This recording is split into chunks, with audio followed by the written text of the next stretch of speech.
Assalamualaikum warahmatullahi wabarakatuh. Waalaikumsalam warahmatullahi wabarakatuh. Bismillahirrahmanirrahim. Alhamdulillah. Nahmadullah wa nashkuru ala ni'imillati la tuhsa. Allahumma salli ala sayyidina Muhammadin tibbil qulub. Adawaiha wa atil abadan wa shifaiha wa nuril absar. Wa diyaiha wa ala alihi wa sahbihi wa sallam. Adikku semuanya, saya berbangga hati sore hari ini di kesempatan oleh Allah untuk bertemu walaupun di media seperti ini. Saya yakin ini oleh karena hubungan antara kita terjalin dengan hati. Kalau sudah terjalin dengan hati, insya Allah ya senantiasa ikut serta pengabdian kita kepada Allah Subhanahu wa Ta'ala. Angga Sasa yang telah berumur 54 tahun tentu didirikan dengan segala kesukaan dan kedukaannya.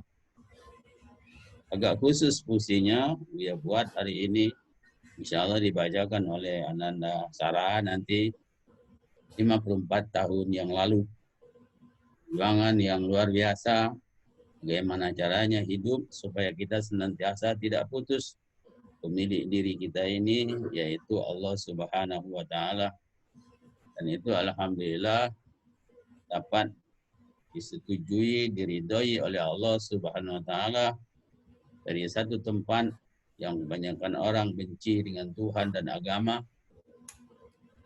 Makan kelompok ini gelanggang sastra menjadi sanggar sastra.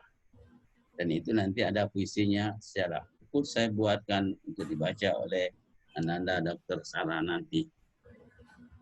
Ketahuilah bahwa hidup ini hanya sebentar.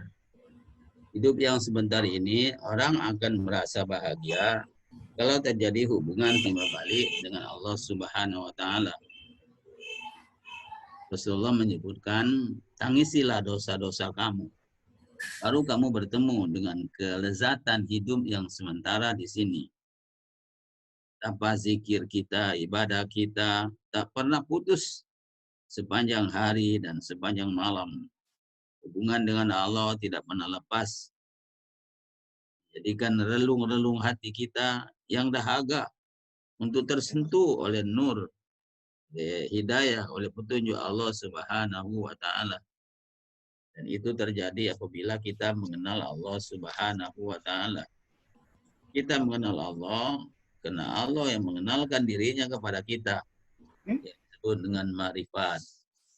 Saudaraku, orang yang ma'rifat adalah orang yang antara dia dengan Allah terjadi hubungan timbal balik. Wa huwa ma'akum aynama kuntum. Mana saja kamu berada, Allah yang ngomong, aku ada. Jadi kita tidak pernah sendiri dalam hidup ini. Tidak pernah kesepian. Selalu bersama dengan Allah Subhanahu wa Ta'ala. Mengenal Allah atau ma'rifatullah itu adalah aset terbesar dalam hidup ini. Siapa yang bertemu dengan aset terbesar ini, insya Allah 24 jam.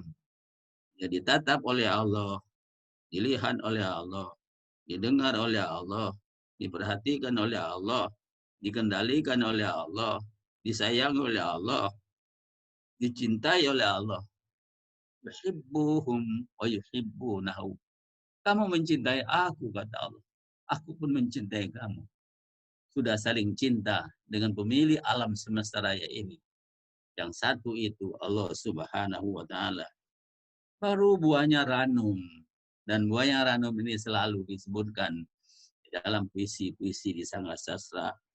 Tenang, teduh, sejuk, tenteram, damai, terarah, mudah, ringan, bahagia. Subhanallah. Kenapa orang mencari yang lain di sementara hidup yang hanya sebentar? Karena kita, yang malaikat gemuruh suaranya di langit, apa yang akan kau berikan pada hamba-hambamu yang telah bertemu dengan engkau, ya Allah? Allah ngomong, dia kembali kepada suci dan kembali ke tempatnya nanti yang sudah disiapkan oleh Allah. Sehingga Allah di dalam hadis kursi menyebutkan, rumahmu di akhirat kelak yang dariku, rumahmu yang di akhirat kelak dariku, laksana hatimu di dunia ini yang dariku. Jadi kalau ingin melihat akhirat itu, tidak usah jauh-jauh. Pastabi qalbaka, cari dengan diri kita. Kalau wajahnya penuh iman, hatinya khusyuk, hidupnya sederhana, puisinya religi, itulah yang akan mendapatkan tempat yang baik di surga nanti dan akan disambut. Siapa yang menyambutnya? Tidak tanggung-tanggung, ya. Adalah junjungan kita Nabi besar Muhammad sallallahu alaihi wasallam. Karena kita mencintai beliau. Bagaimana mungkin kita mencintai Allah kalau tidak mencintai Rasulullah sallallahu alaihi wasallam? Nah, beliau adalah pengikut kita. Kita kepingin rasanya bertemu dengan beliau. Kalau tidak bertemu di Nidaul Haramain, saudara-saudara yang datang ke tanah suci seperti itu, bertemu di tempat lain. Oleh sebab itulah, saudara-saudaraku, marilah kita senantiasa mendapatkan curahan ini dari Allah.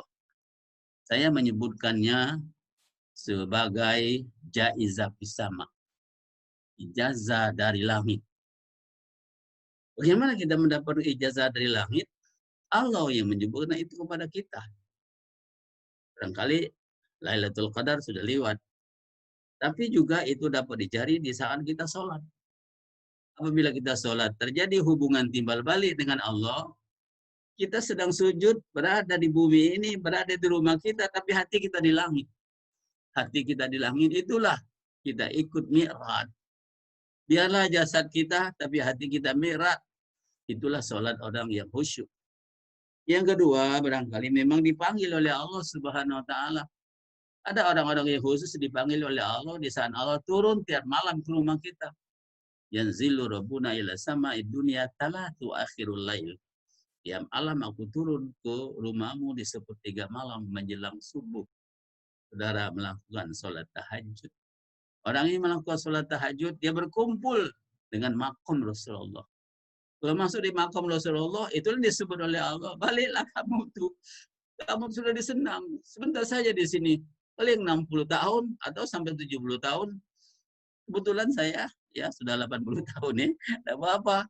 Saya senang dengan sangga sastra. Karena puisinya selalu menyentuh.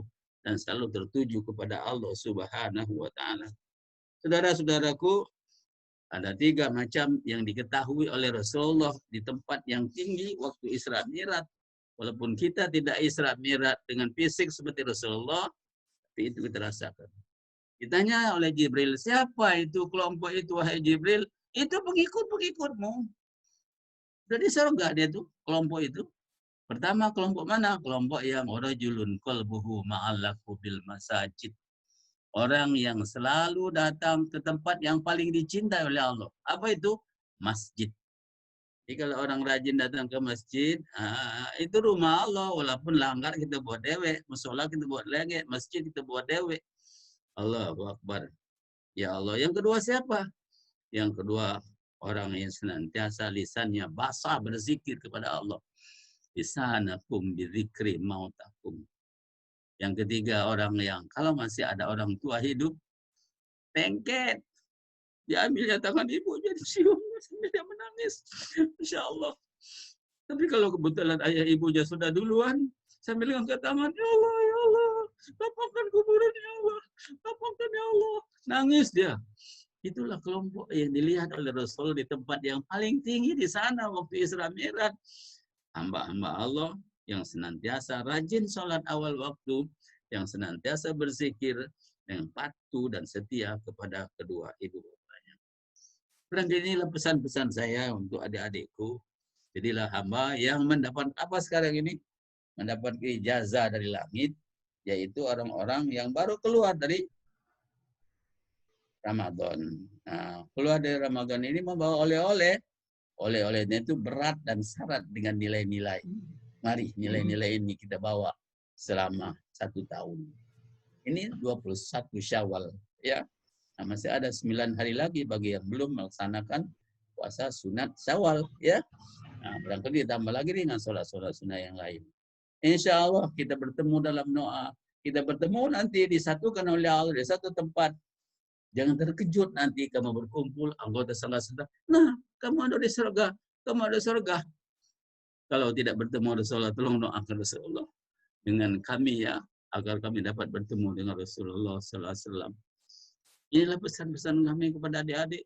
Jangan lupa ya, dekat dengan Allah, dekat dengan Rasulullah, hidayah turun dan dibukakan oleh Allah pintu-pintu barokah untuk orang yang bersangkutan. Assalamualaikum warahmatullahi wabarakatuh.